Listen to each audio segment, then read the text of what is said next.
por exemplo, né, eu não sei se o meu colega Felipe ele está aqui, né, que ele é muçulmano, né, e ele pode falar isso até melhor do que eu, né? Nós estamos para os muçulmanos no período do Ramadã.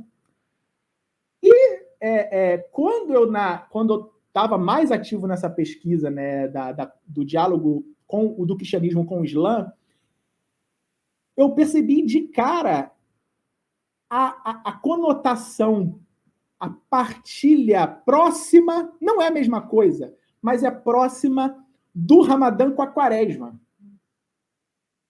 Do Ramadã com a Quaresma. É impressionante as semelhanças que existem entre os períodos, porque se a gente for analisar o Ramadã e o período da Quaresma, é muito parecido. Até o tempo é o mesmo. Até o tempo, a contagem dos dias são os mesmos. Né? E isso mostra que em algum momento houve essa interação dessas duas religiões, porque, volto a falar, né, eu aqui enquanto, né, historiador, acadêmico, né, não existe religião pura. Toda religião ela é oriunda de interações com outras religiões. Toda religião, quando se encontra com uma outra religião, ela vai sair modificada de alguma forma. De alguma forma. E isso a gente, no campo acadêmico, consegue perceber muito bem. Muito bem. Bom, o que conta no diálogo é isso aqui eu já li. É neste contexto dialogal que a identidade vai ganhando sentido, fisionomia e sentido. Vai ganhando fisionomia e sentido. Enquanto expressão de uma busca que é incessante, árdua e criativa. Tá?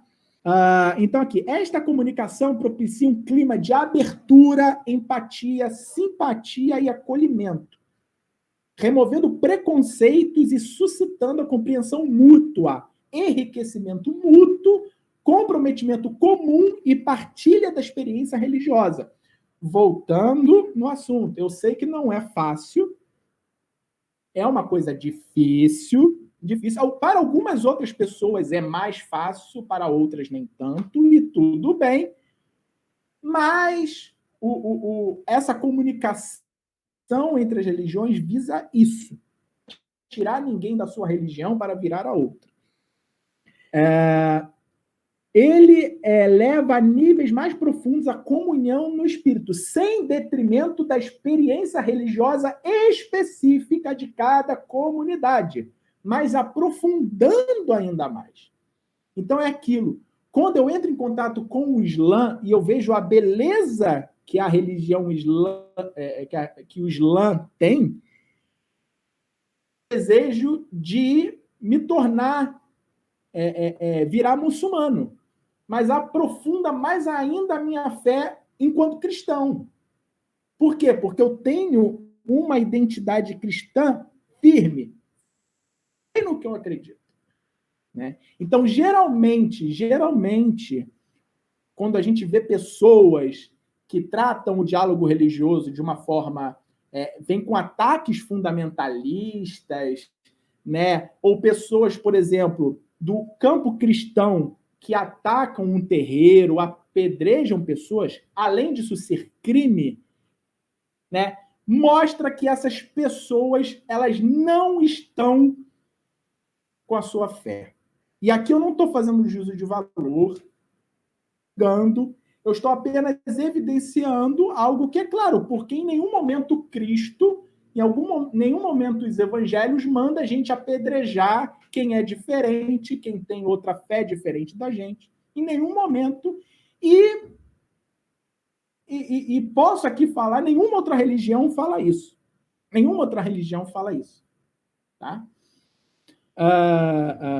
O que a gente pode acontecer nas demais religiões, e aí são questões políticas e questões ideológicas que são usurpadas para tal fim. Tá? Então, por exemplo, quando nós vemos ataque, por exemplo,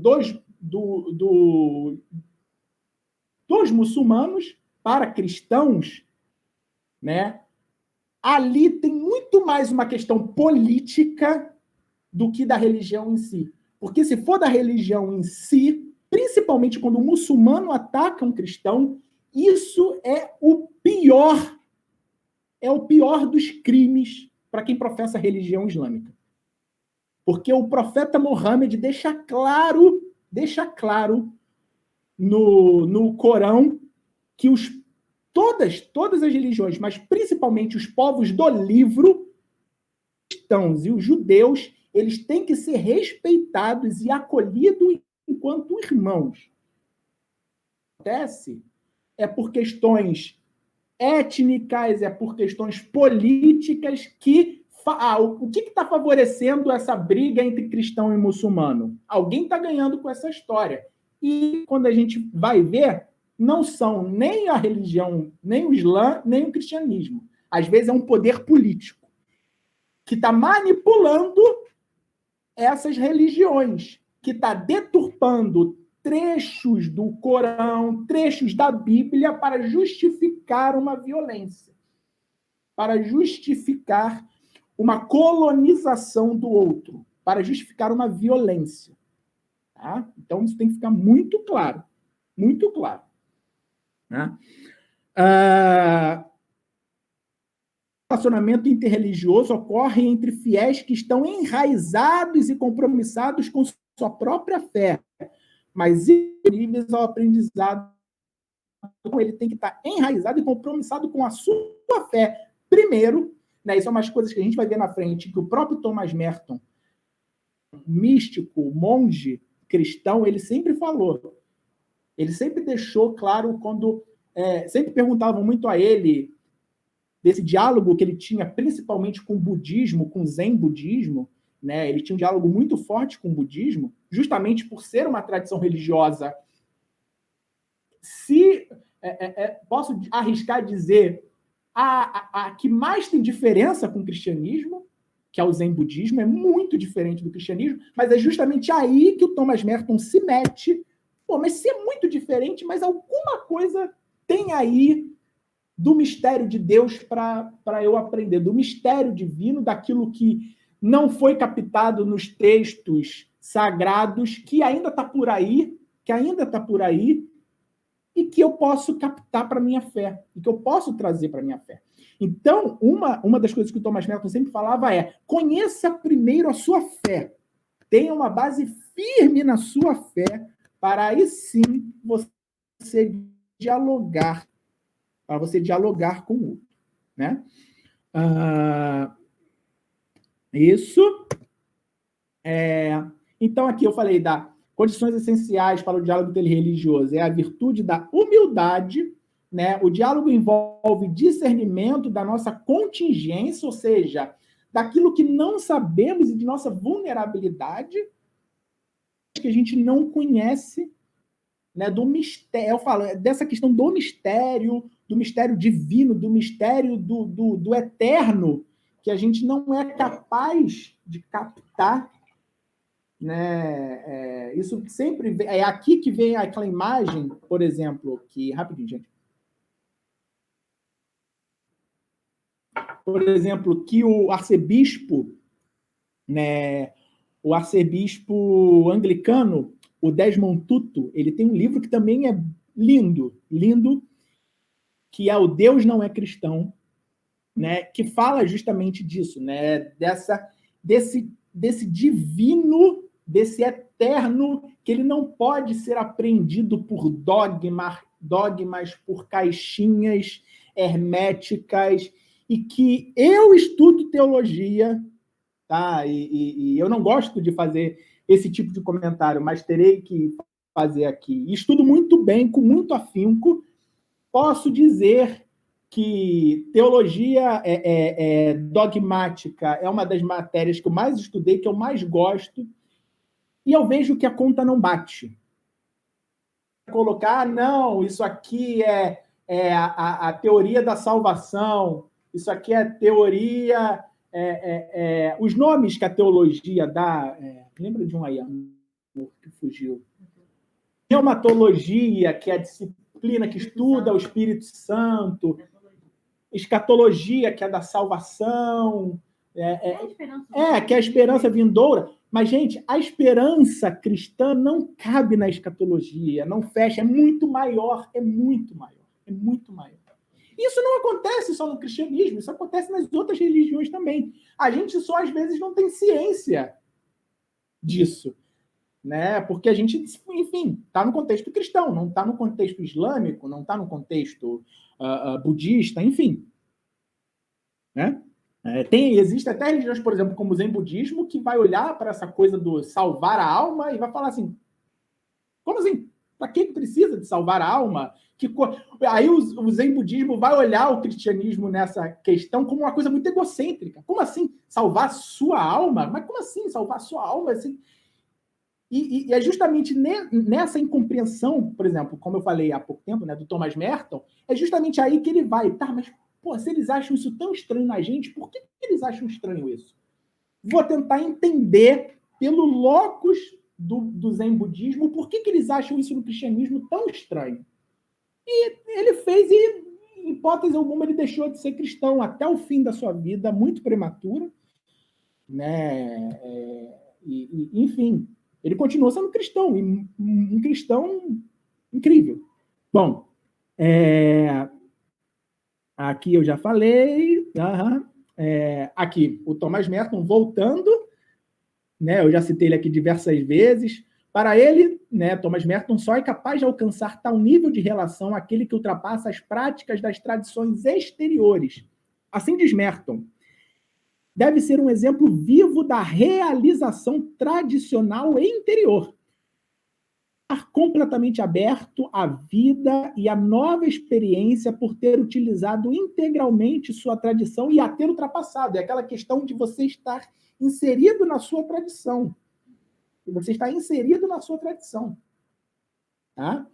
Isto lhe permite encontrar a disciplina de um outro, a tradição aparentemente estranha e remota, e encontrar um terreno comum de entendimento verbal com ele.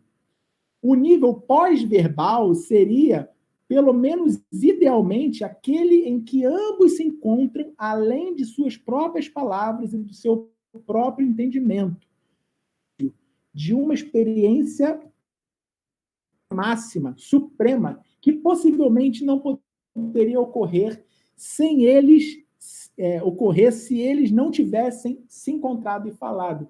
O que o Thomas Merton trabalha aqui de pós-verbal são as questões das orações. E isso também é um campo que o Thomas Merton vai muito, dele pegar orações zen budistas e comparar com orações cristãs, e ele encontra ali paralelos, mesmo que muito difíceis, mas ele encontra, né? E ele fala que esse nível da gente orar juntos, né, ele só pode ser alcançado depois, quando a gente já se encontrou e já ouvimos e falamos, né? Então, e aqui, isso, quando eu estava pegando coisas sobre esse tema, né, artigos escritos, eu me deparei com essa passagem de Isaías, olha só, Isaías, né, o profeta Isaías, que é muito oportuna para o diálogo interreligioso, né? Que deixa evidente esse empenho da afirmação da identidade e do desafio da abertura, em que o profeta Isaías diz: alargue o espaço de sua tenda e aumente o toldo da sua habitação. Não o impeça. Alongue as cordas e firme bem as estacas. Né? E o que Isaías, ele interpretando pela questão do diálogo interreligioso, né, quando ele fala o toldo da sua habitação, e aí vem imediatamente na minha cabeça João 1,14, e o verbo se fez carne e habitou. Essa habitação aqui de Isaías, com habitou, de você, que o habitou de João 1,14, né, é o tabernaculou, ou seja, Cristo se fez tabernáculo no meio de nós, ele ele armou sua tenda, ele se fez carne e habitou entre nós. Agora eu estou usando uma linguagem propriamente cristã, né? E que essa habitação que Isaías fala, de não impedirmos isso, esse alargamento desse todo de habitação, e firme bem as estacas, ou seja, né, a gente tem nos filmes, principalmente do Antigo Testamento, que tem as barracas, as tendas, né? A gente sempre vê aquelas tendas de pano, algumas também com folhagens, armadas e fincadas na rocha, fincadas no chão, que é para quê? O vento, né, não derrubar aquela, não levar aquela tenda, o vento não desfazer aquela tenda. E aqui Isaías fala para firme bem as estacas. E aqui é uma analogia muito bonita para o diálogo interreligioso, porque só quando um cristão bem firme em Cristo, bem firme no Evangelho, quando o muçulmano tem a sua estaca bem firme no Corão, nas hadiths, nos escritos do profeta Muhammad, é a partir disso que ele pode ter um diálogo, ele pode estender essa sua tenda sem que o vento dos preconceitos, o vento da indiferença possa levar isso tudo por terra. Então, eu achei essa passagem de Isaías muito bonita nesse sentido, porque mostra, né, essa abertura que nós temos que ter para abarcar mais pessoas na tenda. E aqui eu não estou falando na tenda cristã necessariamente, porque volto a falar, não é para querermos que os muçulmanos se tornem cristãos, mas é alargar no sentido da existência, do acolhimento, da partilha. E aqui, no diálogo interreligioso, no segundo parágrafo ali, não ocorre uma dispersão da identidade ou fusão da mesma num sincretismo vago. Então, volto a dizer, o diálogo interreligioso não é dispersão da identidade, muito pelo contrário, mas afirmação de sua singularidade, de sua identidade religiosa, né? E aqui eu usei o exemplo, né, do Dalai Lama, né, que para muitos que não sabem, né, o Dalai Lama, na verdade, é um título, é uma nomenclatura de um título, né? Então, o Dalai Lama, por exemplo, que conviveu com o Thomas Merton, que era amigo do Thomas Merton, né? Eles eram muito amigos, né? É o mesmo até hoje.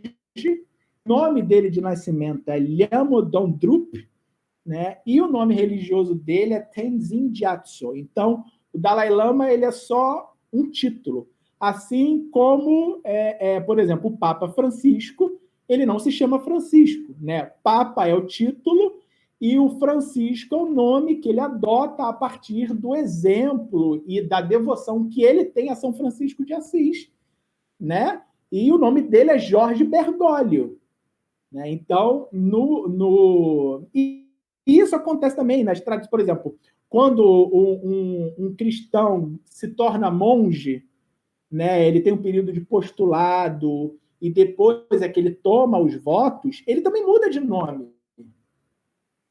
E, por exemplo, aqui eu vou usar o exemplo de um amigo meu, que é o Dom Anselmo Nemoiani Ribeiro, que é um monge do Mosteiro de São Bento do Rio de Janeiro, que ele atualmente está na Áustria, né? Ele está estudando Kierkegaard lá e tal. E Dinamarca, Áustria não, gente, perdão, é Dinamarca. E o nome dele é Rogério. O nome dele é Rogério. Eu conheci ele sempre como Dom Anselmo. Aí um dia, quando eu já tinha intimidade com ele, numas coisas, eu falei, qual o seu nome de nascimento? Aí ele falou, Rogério. Aí eu falei, pô, tu não tem cara de Rogério. Você é Anselmo, eu só quero que Anselmo.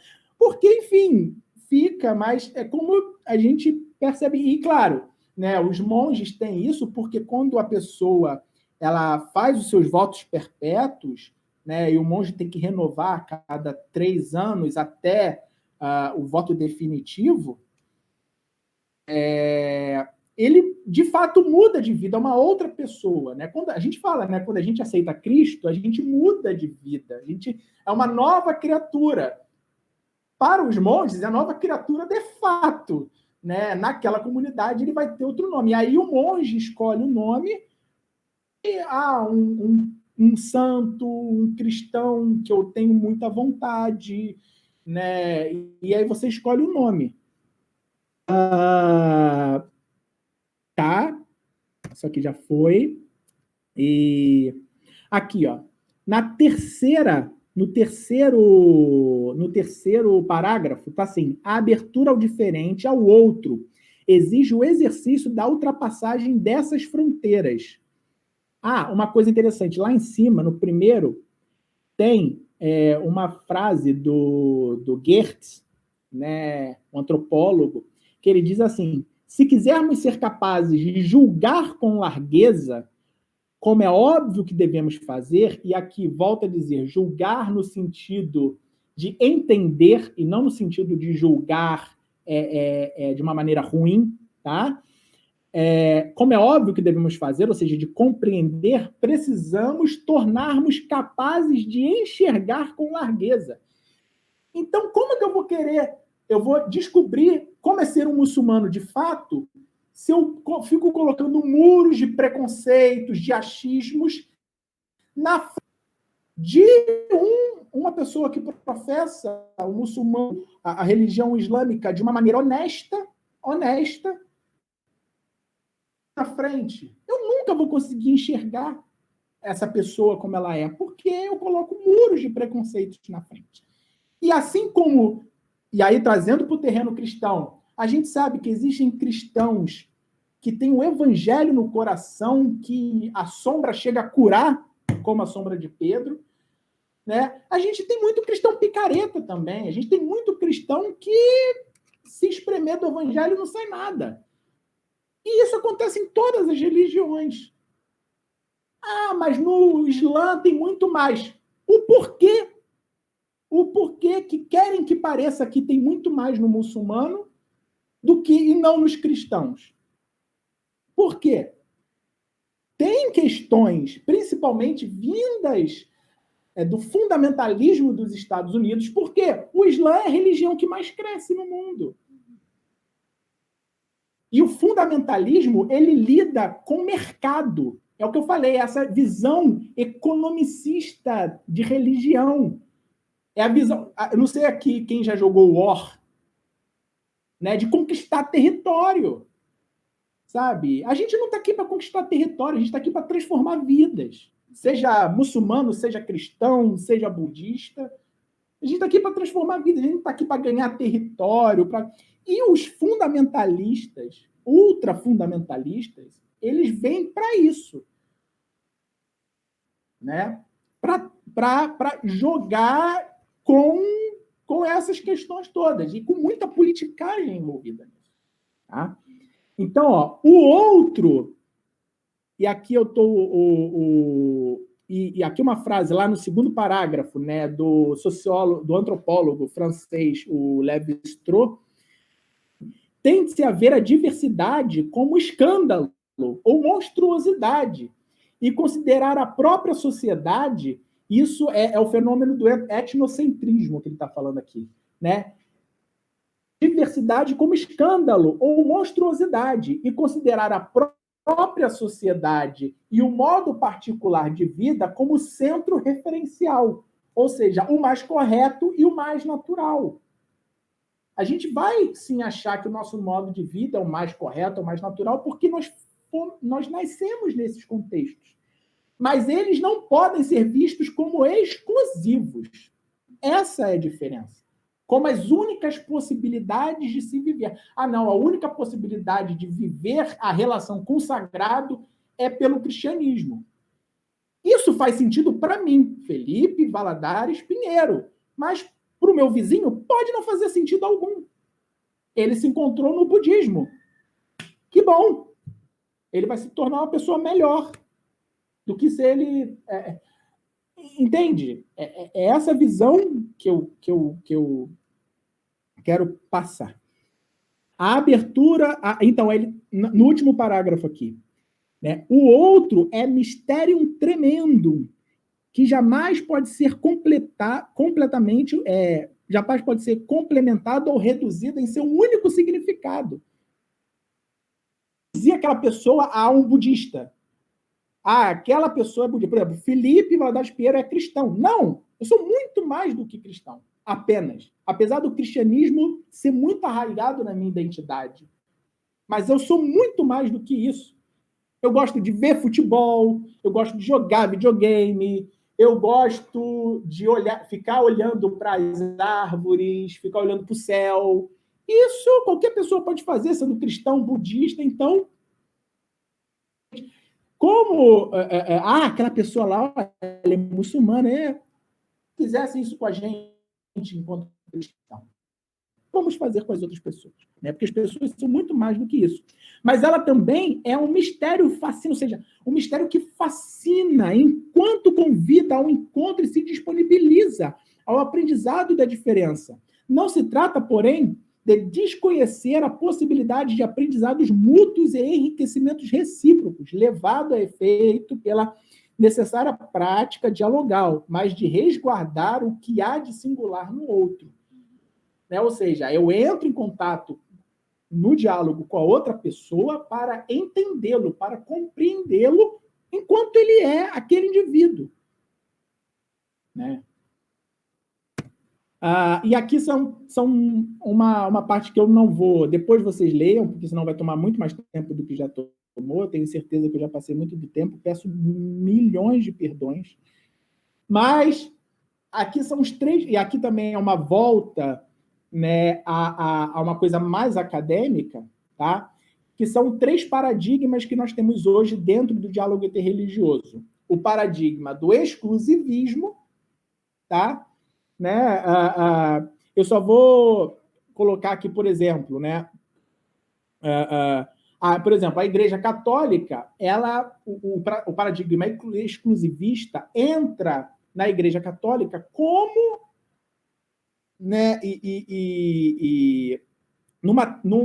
num entendimento equivocado de uma passagem do Cipriano de Cartago, que é um dos pais latinos da Igreja, do século III, está ali no primeiro parágrafo, que, comentando sobre os que ameaçavam abandonar a Igreja, afirmou que extra excelia nulla salus, ou seja, não há salvação fora da Igreja. Isso foi reinterpretado pela Igreja Católica posteriormente. Não há salvação fora da Igreja Católica. Só que isso é um equívoco, porque quando Cipriano de Cartago fala isso, você nem tinha a identidade cristã católica formada ainda. Você não tinha a Igreja Católica constituída enquanto nós conhecemos ela hoje. Poderia falar que não há salvação fora da Igreja Católica, sendo que na época não existia Igreja Católica. A Igreja Católica, ela surge um século depois, no século IV, em que há o concílio de não é Niceia, Constantinopla, não. É um outro concílio, fugiu agora o nome, que aí sim, é esse concílio em que vai ficar mais delineado o que vai ser a Igreja Católica Apostólica Romana, o que vai ser a Igreja Ortodoxa Etíope, a Igreja Ortodoxa Russa.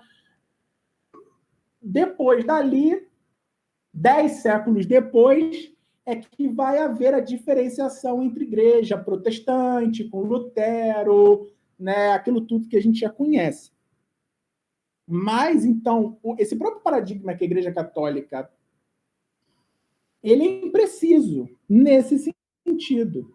Tá? No âmbito protestante, o exclusivismo adquire uma forma não eclesiocêntrica, porque a gente não tem uma liderança ou uma igreja em si que abarque isso tudo. Mas a gente fica muito centrada no sola fide, sola gratia, sola escritura. E que fora dessas coisas também não há salvação.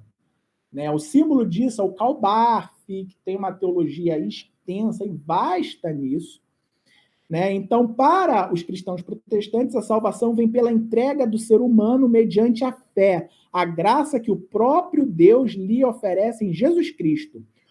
Só a aceitação da graça de Deus vinda por Jesus Cristo pode salvar o ser humano. Assim, fora do cristianismo, a religião perfeita e única verdadeira, tudo são trevas e alienação. É assim que o dogma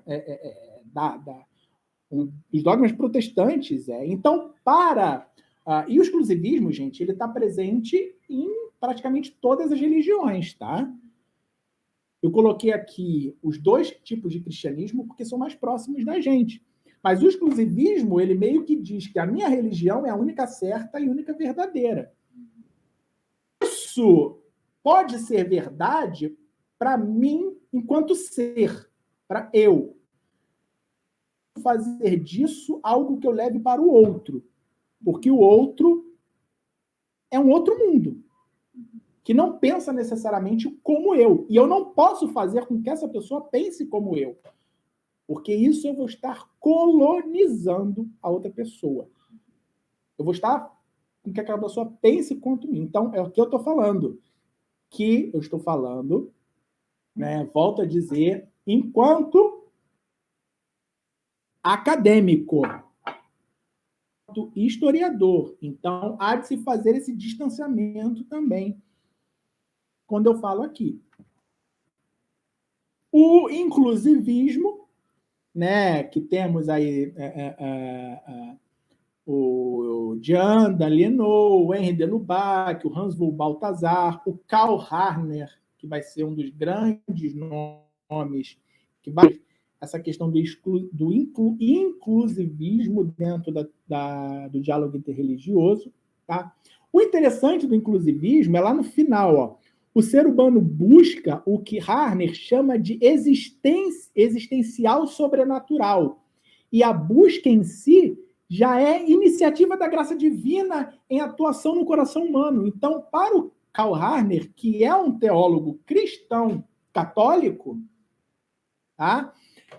O ser humano, só em ter no seu coração a busca pelo eterno, seja ele na tradição cristã, na tradição budista, na tradição islâmica, isso já é sinal da graça de Deus naquela vida. Porque já é um impulso desse ser humano sair de si e querer o contato com o eterno, com Deus. Né? Com o eterno é melhor, com a divindade, né? Com Deus, porque porque partir do Zen budismo ele não acredita numa divindade central, um Deus, como a gente chama. Né? O barato do Zen budismo é uma outra coisa que também é muito interessante, enfim, mas é radicalmente diferente do que a gente pensa da figura de Deus. Né? Então, essa existência... Então, aqui, ó, a teologia de Rahner tem raiz remota no conceito de logos espermatikos, ou seja, a semente do verbo, que lá no primeiro século já traz. Né? Em todas as culturas do mundo há centelhas, fagulhas da verdadeira luz que, vinda ao mundo, ilumina todo homem. Então, Karl Rahner pega, né, claro, ele está aqui pegando João 1:9, lido pelo Justino Mártir. Então, Justino Mártir interpreta João 1:9 dessa forma, e o Karl Rahner traz isso para o século XX. Né? Ele pega isso, ele se apropria disso e moderniza isso ele reconfigura, ele traz uma nova configuração para isso. Aqui tem o pluralismo também, tá? Que o pluralismo também é uma coisa interessante, é que ele não quer dizer uma questão relativista, de relativizar os pontos religiosos, não, muito pelo contrário, ele se mantém dentro daquela perspectiva de que as identidades têm que ser mantidas. Aqui, ó, primeiro lugar, O pluralismo não significa um nivelamento das experiências diversas, mas a consciência de sua diversidade. Ou seja, o pluralismo ele não quer que cristãos e budistas ajam da mesma forma. Ele não quer isso, mas ele quer ver o que tem de particular em cada uma das experiências religiosas e aprender com as duas. É estar aberto o máximo possível para aprender. Segundo lugar, né, esse testemunho deve acontecer. Então, o valor do testemunho particular, então o pluralismo dá esse valor do testemunho particular muito forte. Então, volta aí a questão da identidade muito forte firmada ser isso. Terceiro lugar, a consciência do pluralismo não significa a exclusão do discernimento crítico com respeito às religiões específicas. A afirmação do pluralismo não pode restringir-se a uma resposta passiva ao fato da pluralidade religiosa, mas deve manter acesa a responsabilidade para desenvolver critérios de valorização que permitam esclarecer a validez relativa de cada posição proposta. Ou seja, a gente está sempre nessa análise que eu falei contextual do que, por que a religião faz aquilo e não isso? Por que a religião acredita, a minha religião acredita em Deus e a outra religião não acredita num Deus como eu acredito? Então, esse nosso exercício ele tem que continuar existindo, sim. Eu não vou assim, ele não acredita num Deus igual a mim, pô, que legal. Não. É tentarmos entender o porquê daquilo. Né? Considerações finais. Peço aí perdão que eu passei muito do tempo. Eu queria deixar aqui o Credo da Ecologia Total, do Dom Pedro Casaldáliga, que nos deixou no final do ano passado, acho que foi em agosto. O Dom Pedro Casaldáliga era bispo católico espanhol, radicado no 68. Ele foi o primeiro bispo da prelazia de São Félix do Araguaia, em Cuiabá, onde ele nasceu. Depois ele andou pelo Brasil inteiro, pelo mundo inteiro, mas voltou a São Félix do Cuiabá e lá morreu numa casa de pau a pique, praticamente, numa casa de barro, e dando um testemunho incrível. E sendo conhecido por defender direitos humanos, ficou especialmente conhecido por suas posições políticas, pelo trabalho pastoral ligado à causa com os direitos humanos dos povos indígenas, mais precisamente, e o combate à violência dos conflitos agrários. E, para finalizar, eu deixo essa oração, esse credo da ecologia total que o Dom Pedro Casaldáliga escreveu. E aqui eu vou recitá-lo. Cremos em ti, Deus de todos os nomes, presente em todas as culturas, buscado em todos os corações. Vida da vida e amor do amor, cremos em ti, forjador da criação, poeta primeiro de tudo, quanto é beleza e vida e encontro. Cremos em ti, compositor do universo, artesão original da terra, manancial vivo da água, garantia dos direitos humanos. Cremos em ti como trindade, a melhor comunidade, comunhão perfeita do Pai e Filho e do Espírito Santo. Cremos em ti, ativa presença maternal na evolução do universo e na humana caminhada da história. Perdão. Cremos em tua chegada humana à nossa terra e à nossa história, em Jesus de Nazaré, filho de Maria, gente da gente, aliado dos excluídos, crucificado pelos poderes, ressuscitado, vencedor da morte. Cremos na convicção de para formar uma só família de filhas e filhos teus, de irmãos e irmãs, iguais e diferentes, livres e solidários, lutadores e esperançosos. Cremos nos pés, nos braços, nas lutas e nos sonhos do povo da terra, forjado contigo de uma verdadeira reforma agrária, sem latifúndios e sem exclusões, respeitadora da terra-mãe e das águas regeneradoras. Cremos na fecundidade libertadora de tantos irmãos e irmãs que amassaram a terra com seu sangue mártir e nos acompanham na procura da terra sem males. Cremos em tua palavra, cremos no teu silêncio, cremos na tua presença, cremos em tua vinda. Cremos em ti e te amamos, e amamos tudo que há no céu e na terra, no ar e nas águas, na vida e na história.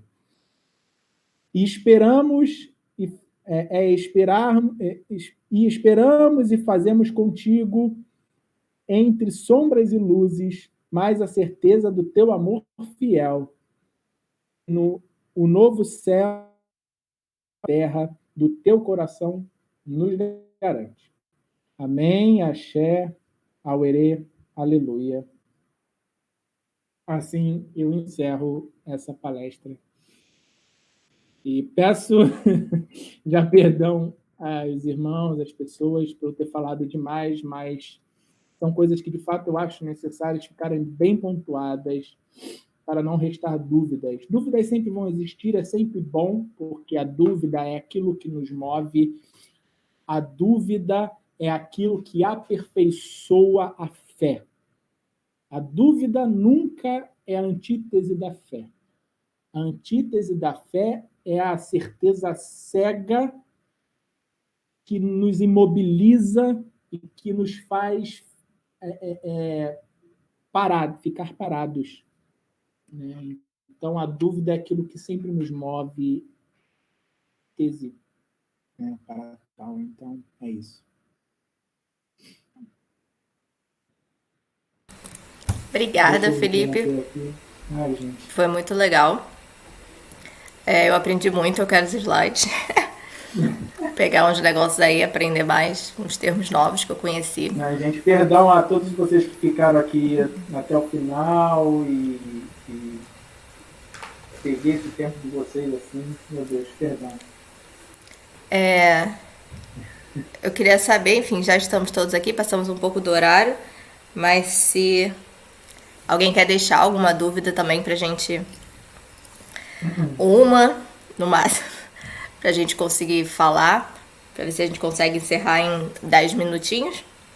E senão a gente ficou gravado, tá, gente? A gente tá gravando. Vai, se Deus quiser, amanhã a gente consegue colocar no Instagram da igreja. Então, vai ter aí quem não conseguiu pegar desde o início, vai poder assistir. Quem quiser mandar para as pessoas, né? Posso fazer uma colaboração, Gabriela? Pode. Eu estudei com um rapaz na faculdade que era judeu, e daí ele se dedicou bastante no estudo da escola de Sagres, em Portugal, né? E foi uma escola que potencializou a ciência do mundo do Islã, do mundo judaico e dos cristãos, né? E é muito bacana que o Felipe trouxe, que a gente não está falando sobre conversão, né?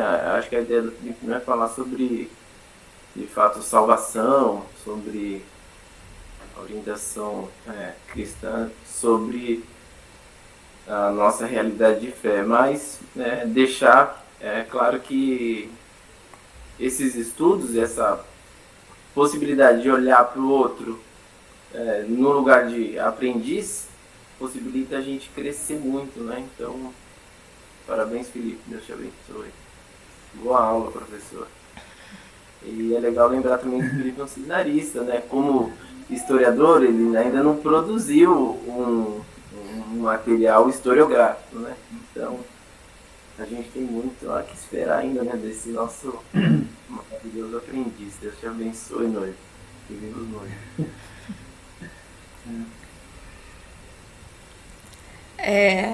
Eu trouxe eu pensei nessa temática pra gente estar falando esse mês, justamente eu até falei com o Felipe, por causa do Ramadã, né? Mas a gente sabe que isso é porque tá acontecendo agora, né? Eu acho que o Felipe falou isso, que tá acontecendo no momento, mas eu acho que no cenário brasileiro, né, a gente tem muito a pensar sobre isso, sobre como cristãos, principalmente aqui, né, que a maioria reunidos, é uma coisa da igreja cristã, né? De como a gente pode fazer isso bem, né? Dialogar com o outro, não seguros da nossa fé, né? Mas conseguindo aprender, conseguindo respeitar, conseguindo trocar com as outras pessoas. E aí eu queria deixar uma dica, agora no final, já que o pessoal tá meio quietinho aí, que o Felipe falou, né, sobre conhecer, falar, né, com outras pessoas, com pessoas de outras religiões, e hoje em dia a gente tem uma ferramenta, né, para fazer isso maravilhosa. Então, eu passei esse ano também a seguir algumas pessoas de diferentes religiões, e é isso, você vai lá, você segue, você tá vendo o dia a dia dela, o que ela faz de diferente, o que ela faz de igual a você. Eu já aprendi muita coisa, já aprendi coisas e falei, olha, é muito parecido com o cristianismo. E é isso, é só ver, absorver e aprender, né? É uma maneira de a gente aqui estar no meio de uma pandemia, né? Estamos entre quatro paredes, como a gente vai fazer para conhecer, né? Dialogar com outras pessoas, né? E isso é um método que você consegue, até se você não se sentir à vontade, né? Para realmente estar com alguém assim, né?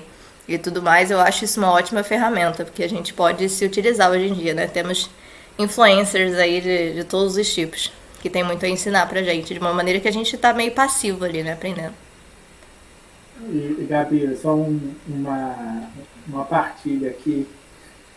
Como, né, eu vi aqui do pessoal que está participando, né, e, por exemplo, eu, na época que eu fiz a minha pós no Mosteiro de São Bento,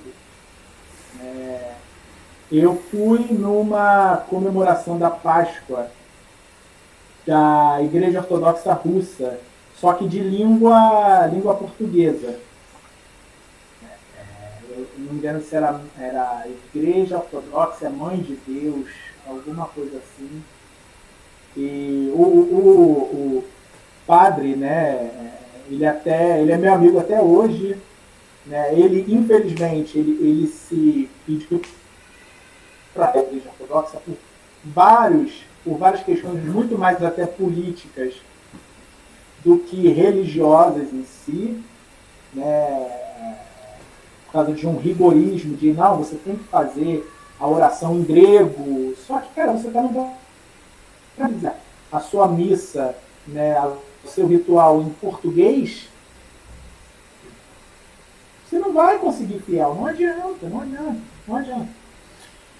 Enfim, e aí eu fui numa comemoração de Páscoa, em que eu tive, né, brincadeira, é claro, mas é uma cerimônia belíssima, uma cerimônia linda, de chorar, linda.